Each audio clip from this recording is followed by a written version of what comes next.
Implementing tariffs seems like a good idea at first.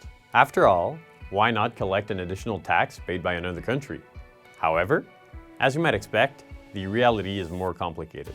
Hi, I'm Edouard Giacometti, Portfolio Manager at Claret. In this video, I'll explain how tariffs work and their historical usage in North America.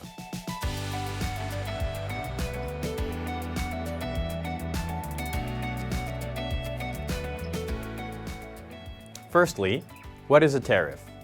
A tariff is a tax imposed on imported goods. For example, consider a pen manufactured in China that is sold to a Canadian company for $1. The Canadian company then sells the pen to Canadian consumers for $1.25. That's at a 20% gross profit margin. Now let's consider the same scenario but with a 10% tariff.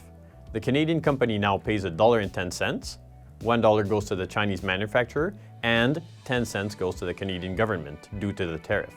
Note that the importer is the one paying the tariff, not the Chinese manufacturer. To maintain its 20% gross profit margin, the Canadian company increases the pen's final price to $1.38, thus passing the tariff cost onto the consumers. That is, if it has the pricing power to raise the price. You may have noticed something interesting.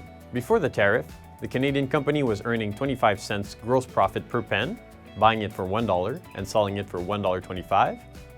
After the tariff, the company pays $1.10 and sells the pen for $1.38, earning a gross profit of 28 cents per pen. That's a 3-cent increase per unit. Why? Because the company wants to maintain its 20% gross profit margin, even after the added cost. They expect to sell fewer pens due to the price hike, so they increase the price per item to offset the loss. If the company cannot raise the price, its gross profit margin will decrease. So why have tariffs historically been used in North America? And what role do they play today? According to Professor Douglas Irwin of Dartmouth College, tariffs in the United States were introduced primarily for 3 reasons across 3 distinct periods: revenue, restriction, reciprocity. In the late 18th century, the newly independent United States needed a stable source of revenue. Therefore, the federal government implemented tariffs on imported goods, which were easier to collect than direct taxes on citizens. Between 1790 and 1860, about 90% of federal revenue came from tariffs. In Canada, even before the Confederation, British colonies also relied heavily on tariffs as their primary source of public funding. Between the 1860s and the 1930s, a growing portion of revenues came from domestic taxes, including those on alcohol and gasoline.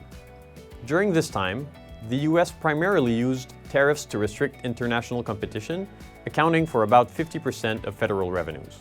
In this context, Canada's John A. Macdonald introduced his national policy in 1879. This policy encouraged infrastructure investments, promoted population growth, and implemented tariffs designed to protect Canadian industries from American competition.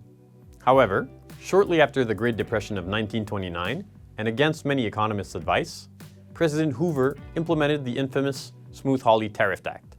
This approach drastically increased tariffs on hundreds of imported goods, triggering international retaliation and worsening the global economic crisis. Following World War II, the trend reversed with the establishment of the General Agreement on Tariffs and Trade, the precursor of the World Trade Organization, which aimed to reduce global trade barriers and bolster international reciprocity. Canada also adopted this trend, gradually lowering tariffs while maintaining targeted protections, notably in the agricultural sector. However, tariffs have not disappeared. They remain powerful economic and geopolitical tools, as evidenced by the recent trade war between the US and China, as well as specific measures targeting steel and aluminum. Today, tariffs continue to serve as instruments for economic protection and a means for geopolitical leverage. For more investment tips, visit claret.ca and don't forget to subscribe by clicking on the button below.